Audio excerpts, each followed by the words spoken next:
Hello everyone. Today we are going to discuss quite interesting topic. It's interfaces and object-oriented programming in Go. You already captured the mechanics of this topic, but we're going to dive deeper and take a look into real examples and how to use it. The agenda for today, what we're going to do, we're going to finally understand is Go an object programming, object-oriented language or not. We'll discuss paradigms like composition, encapsulation, polymorphism, and we'll check does Go have an inheritance, and we'll talk about interfaces later on.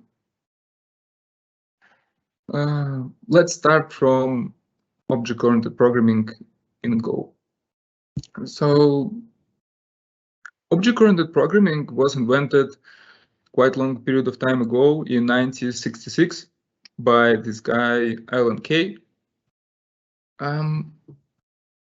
Yeah, and by his understanding, OOP means only messaging, local retention and protection and hiding of state process, and extra late binding of all things. It can be done in Smalltalk and in Lisp.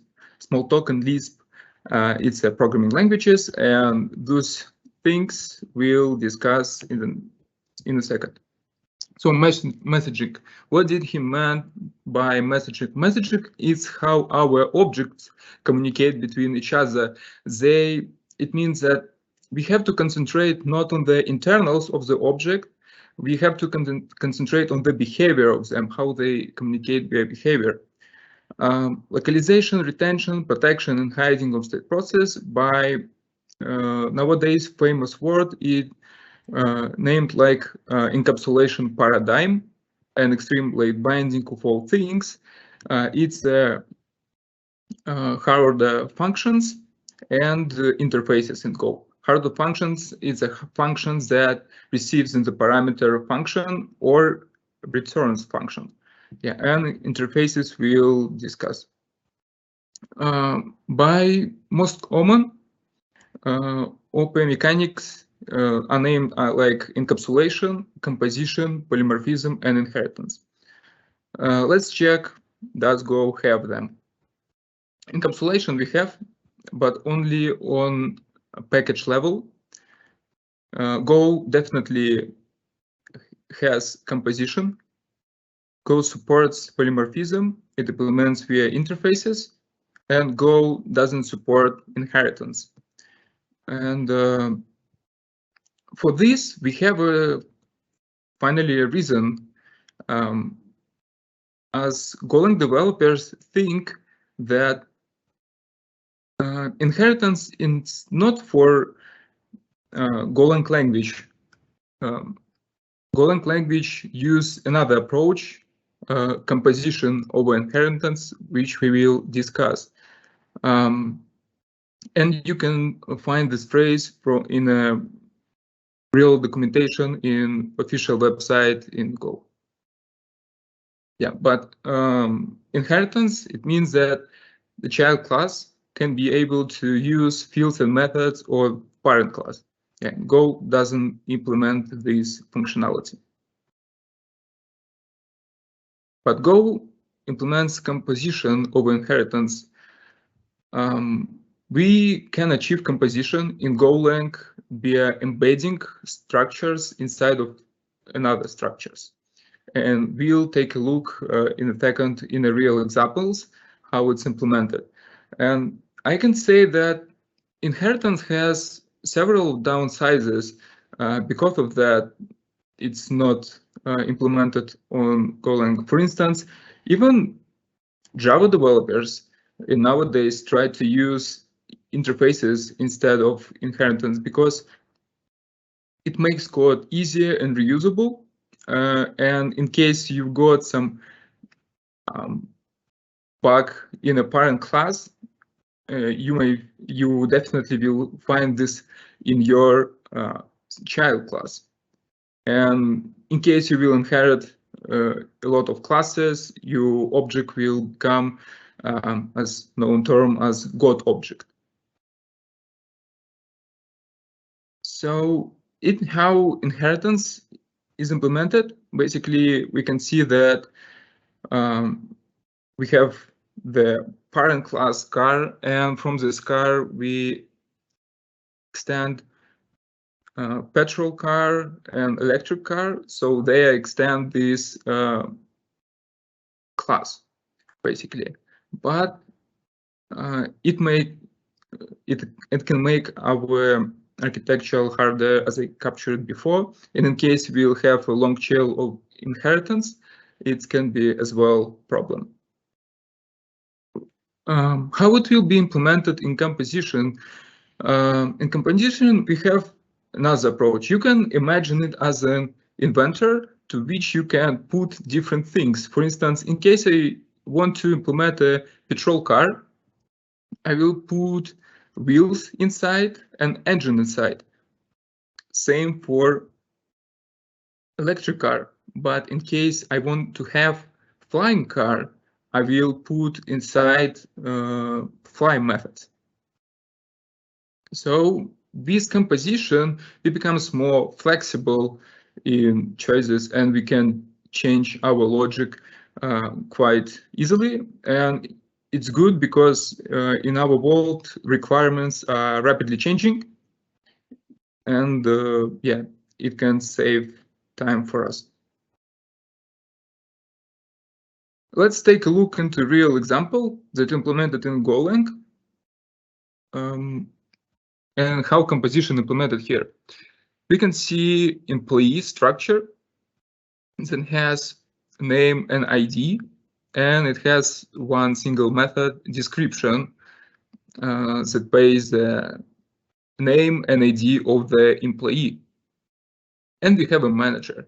Manager don't use inheritance, it use composition. We embedded employee inside, and manager as well can do reports for another employees for this manager. And it has another method either that returns the set of employee. Cool. Let's take a look how it's implemented in code. So basically, we can see that we embedded employee inside, give name and ID. So manager now has name and ID, and provided empty list of employee. And we can directly from this variable get access to ID, but as you can see, manager doesn't have this field. He embeds employee, and because of that, he has these fields, and we can directly get access to them. And definitely we can execute description because employee structure has this method. Yeah, so composition makes our code reusable, and we can embed different things and change our code easily, which is good. The next paradigm is encapsulation. So the mechanism that binds together code and data, it manipulates and keeps both safe from outside interface and misuse. Go doesn't support classes and objects, but we have packages in Golang and encapsulation implemented in the package level. So yeah, we don't have such keywords, for instance, as in Java, like protected, public, and so on. We have only two types, exported or unexported. And in case we want to make exported field or method or structure on the interface, we write it from capital letter. In case you want to make it unexported, for instance, as here, credit card, we write it from non-capital letter. Yeah. So it allows us to make our code more secure and protected, and provide to clients only fields, methods, and code that he might use. And it's a simple example how we can implement it. For instance, here a person has a credit card, and credit card is a structure. It has several fields. Some of them made as a public, and some of them is private. So they don't. You can get access to them from another package. And here is a method that allows to create the instance of the structure. What it does, here we made like mock of some business logic. So creation of number, PIN, and CVC can be implemented under the hood, generation of it, and adding the bank name. But here in this example, we wanted to show that you don't have access to these fields, but you can use creation of credit card via this function. And everything will be done inside of the hood, and it will make your code more secure in the end. We added examples where you can play and check how it works in real examples. Yeah, and here we created new person. And as you can see, we provide only 2 parameters into the function, like name and age. And as far as this data is secure, we made it with a lowercase and generated by ourselves. Cool. The next one is polymorphism. Polymorphism in code is achieved by implementing interfaces, and from Greek language, it means like many forms. So in the home task, you can see implementation of polymorphism as well. You will find a shape that must main interface shape, and several interfaces, several structures, sorry, that will implement this interface, like cycle, triangle, and rectangle. So, and in the end, let's finally understand, is Go an OP language or not? And the answer from Go developers is a yes and no, and you can get access and read by yourself via this link. As you can see, Go has several principles from object-oriented programming language and several principles from functional language. From object programming language, it's like encapsulation, polymorphism, and composition, but we don't have inheritance. And from functional language, it's functional type and closures. So because of that, we can say that it's a object-oriented programming language or not. It's something in the middle. Most appropriate word would be for Golang, it's a practical language. So let's move on and take a look into interfaces. Interfaces describe the expected behavior to which type must satisfy. And it's only one abstract type that we have in Golang. The most popular interface is stringer, and you can just see how it's implemented. This is syntaxis of defining the interface. We define the type, the name on interface. Usually it has ER ending and keyword interface. And here we defined our methods that must be implemented in order to satisfy to this interface.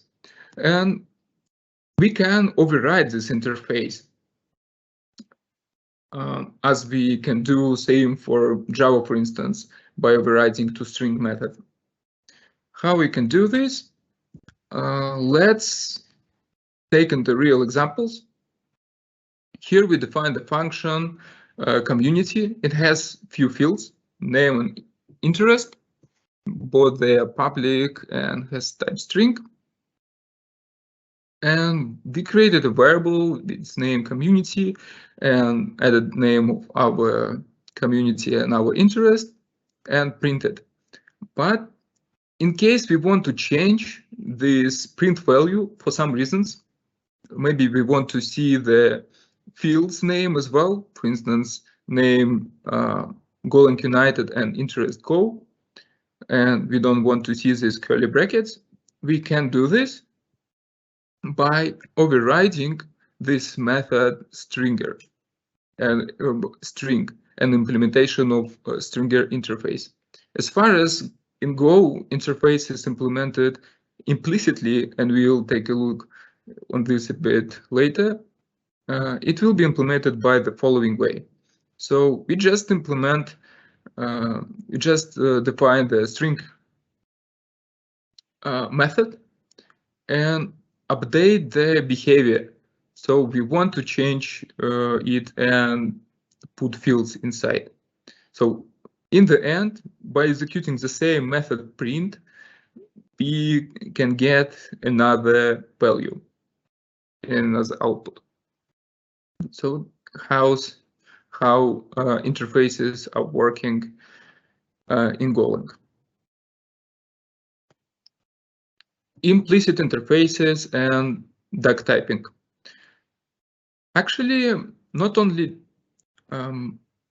concurrency is the star of Golang, the real star of Go design is implicit interfaces, and we'll understand why in the end of our lecture. Implicit interfaces, as well called in functional languages as a duck typing. Duck typing means if it walks like a duck and quack like a duck, then it's duck. And what does it mean?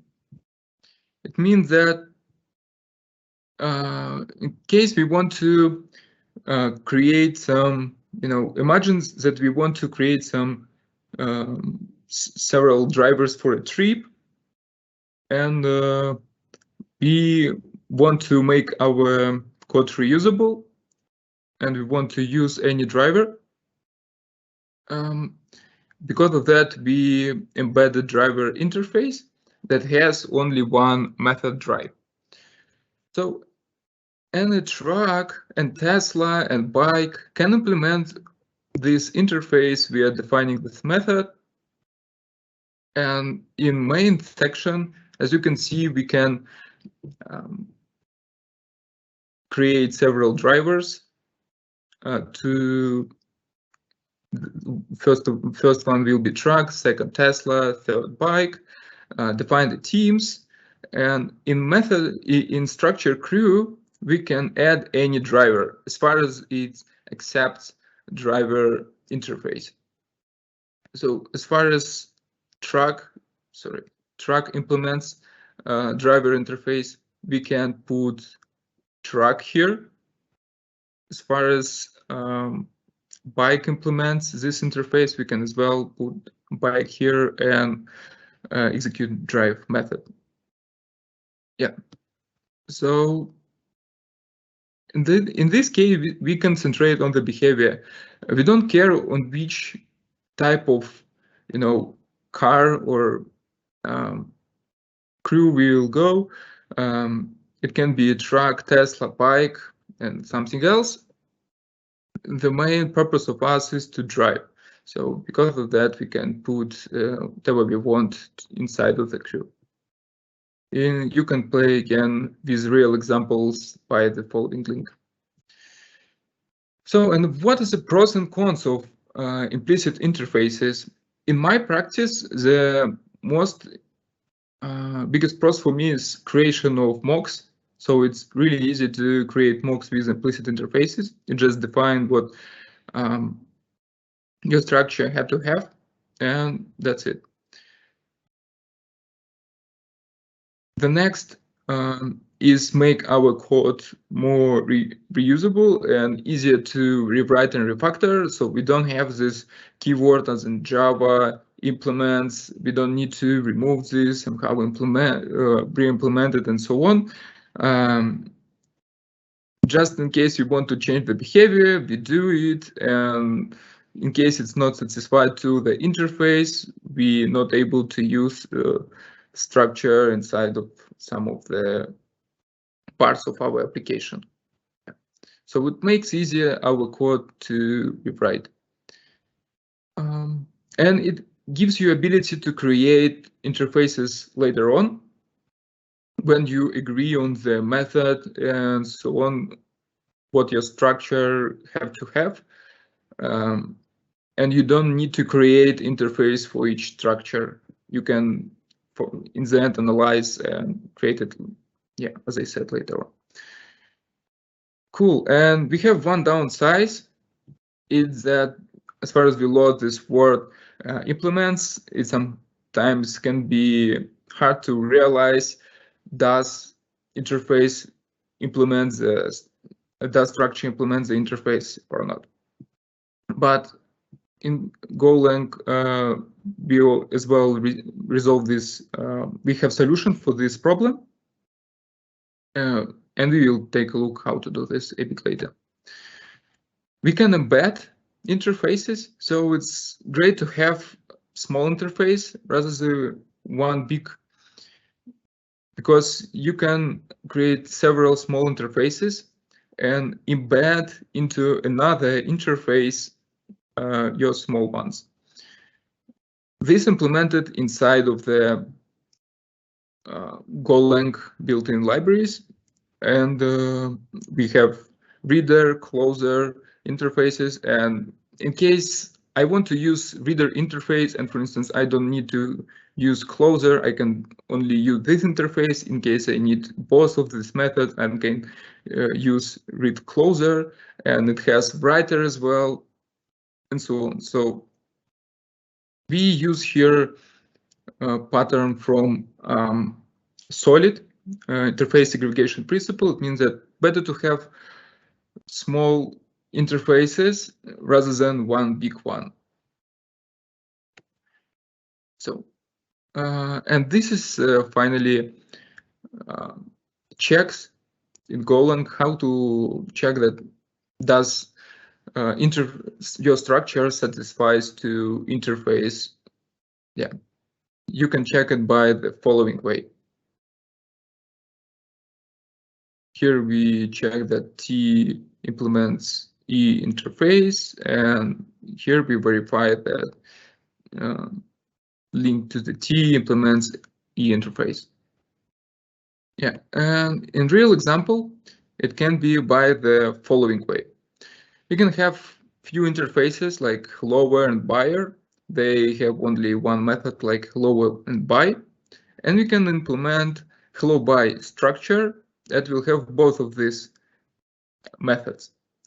Then helloer and buyer, hello buy will satisfy to helloer interface and buyer interface. But in case we'll, for instance, and remove, in case they will not satisfy, we'll get an error on compilation time. So not in the runtime, which is great. Usually such thing used in the libraries in Golang. Yeah, not popular thing. The next topic that we want to cover is interfaces and nil. So we can see here that we created string with a pointer, and we check that does it nil, and yes, we got true value in the output. We wanted to do the same for our interface and check for a nil, and we got true value. But in case we will define this value as value to our interface as well as nil, then output will be false. Why it works by this way? Inside on Golang, under the hood, each variable has two pointers to the type and to value. For strings, the default value for nil it's a type string and value nil. for interface is a type nil and value nil. But in case we assign this value, string value to the interface has another value for nil. And because of that, we're getting false here, because it checks under the hood that this sign satisfy to type nil value nil, and it doesn't. Because of that, we're receiving false here. But in case we will directly show that we want to check does it satisfy to string nil value, then we'll get true output. Here is the example that we can put inside of the empty interface whatever we want. It can be the number, it can be the string, it can be a structure. So basically, everything can implement the interface which has 0 or more methods. This is the main key. Where we use actually these empty interfaces, we can use this for unmarshalic JSON file, for instance. What we can see here, we defined data variable and has map with string and interface type. Keys of this JSON we'll put inside of the string, and value will be the interface. And via standard IoTL library, we can read data from this file, check for error, put defer for a close, and unmarshal, and get finally the values from this JSON file. The next is the next use case is data structures. For instance, here we made example of linked list. Don't use this on your real project. This was a quite great use case when we didn't have generics. We have to make new interfaces instead. But generics makes our life quite easier. When they came for this particular solution. But before, we wrote in the following way. We defined the value as interface because we wanted to make this linked structure, linked list structure, as reusable as possible. So not for only integer types, but for strings and structures. And in order to implement it, we use nil interfaces. Yeah, and here a simple implementation of insert method. As well, quite common use case from my experience is to use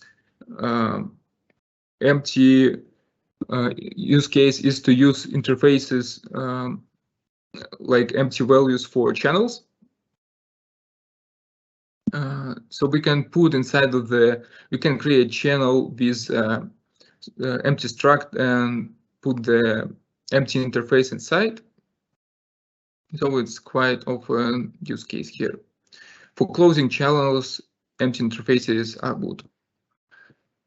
But the general advice for empty interfaces, as you can understand from everything what we covered, is we have to avoid use of empty interfaces because it's not satisfied to the way by which Go designed. Yeah, Go is strong type language, and we better to follow this idiomatic. Cool. Let's move on to the next topic, which is type assertion. Well, what we can see on this example, we can finally understand is our empty interface satisfied to some particular type. And for this, we have comma OK syntaxes. It allows us to check. And in case it's not, we can print the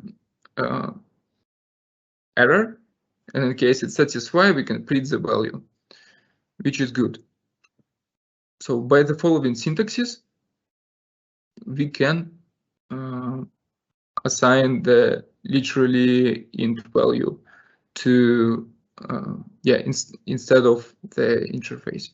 Quite useful thing. But in case we didn't use the comma OK syntax, we can get a panic if this type is not satisfied, as here.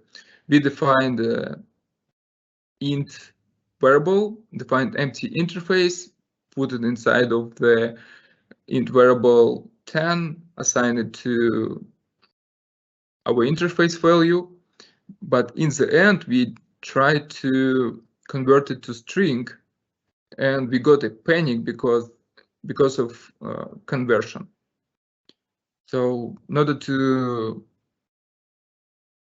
skip this panic and don't get errors and panic inside of runtime, need to use comma OK term. Yeah, you can play with this example by yourself on the CodeDev Play. Cool. The next example is switch type assertion. So what we can do, we can create few variables like integer and interface, and you will use this actually on your home task. Just a hint. Assign 10 value, assign and again to the interface, and assign finally the string. And we want to check what is the type. What is the type of this new interface, the empty interface value. Our function accept interface as a parameter, and we by the following way checks the type. And in case it's nil, we return nil value. In case it's int, we return the following string. And as you can see, we entered here as a string. Because of that, we'll drill down to case with string and print this value. As well, we can define, as for simple switch cases in Go, default value. What are the real use cases for type assertion and switch assertion?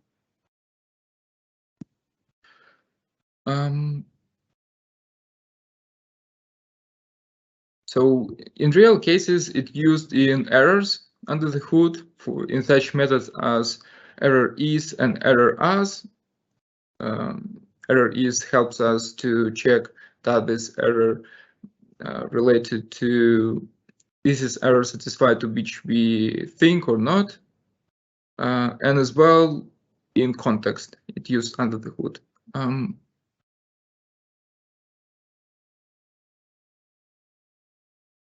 And it's as well great option to check in case you have several interfaces that you structure implements, to check to which exact interface it might satisfy. Cool. The next is quite important thing that we can achieve with implicit interfaces and duck typing is dependency injection. It's a design pattern in which an object receives other object that it depends on. And implicit interfaces actually makes dependency injection easier. Go allows to implement dependency injection without external libraries or frameworks, as for instance Java does. It uses Spring Boot, and so on. Yeah, and we'll check on real example how we can implement dependency injection in Golang. So as you can see here, we have structure that calls simple data store. It will emulate for us a data store. It will have only one method, user like a query, username for ID, and it will have some data inside. And we will have simple function that will print our logs. Then later on, as far as we created the structures and we understood what kind of methods we need, we create data store interface and define this method. As well, we made interface logger to make our logs and created logger adapter that finally will print these logs messages. As well, we implemented some simple logic, constructor, as we call it in another languages. Here is just method for creation an instance of this structure, and implementation of simple hello. So it prints hello for user ID, find user inside of the database, it's user unknown, we print an error that's unknown user. Instead, we return the hello and name. Cool. And we'll have as well goodbye method. And here we have interfaces for this logic. So basically, our simple logic structure will satisfy to this interface because it has this method. But it has some additional method, but by the way, eventually it will satisfy in don't affect to our implementation of interface. And we have controller, and we're able to create a controller, and controller do simple logic, just print hello message, and getting ID from the URL, put it inside of the hello, and write output. So method main finally be looked by the following way. Was better to start from this main actually, because it shows how simple becomes the implementation. We can change the loggers because we don't depend on the loggers. Our logic except any logger, it just must satisfy to logger interface. We can accept any data store